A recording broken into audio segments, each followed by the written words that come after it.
I'm going to explain you the formula of year, and it says the number of teeth per the number of revolutions per minute of the motor gear must be the same than the number of teeth per the number of revolutions per minute of the output gear.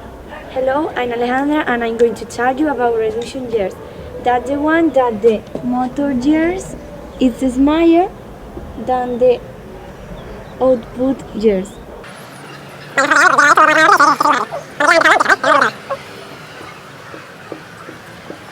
There is to reduce the rotation speed. And one example is the typical toy for young children that is walk away.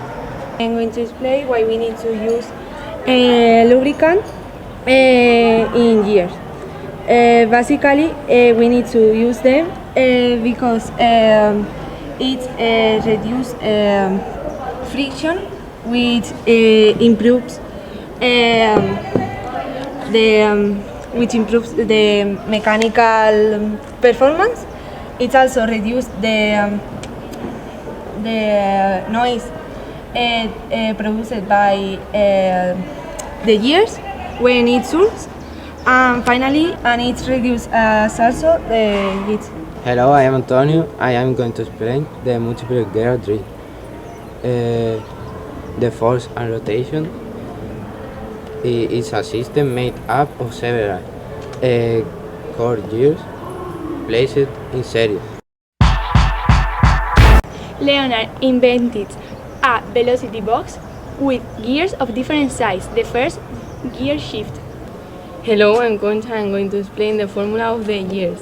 We use it to find out the Cs and or the revolutions per minute of one of the gears.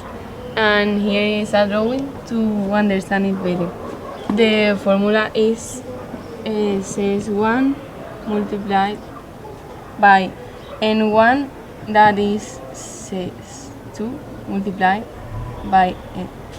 Hello, my name is Pablo and I'm going to explain the advantage of gears and pulleys. The main advantage that gear transmission have over pulley transmissions is that they don't slip like pulleys.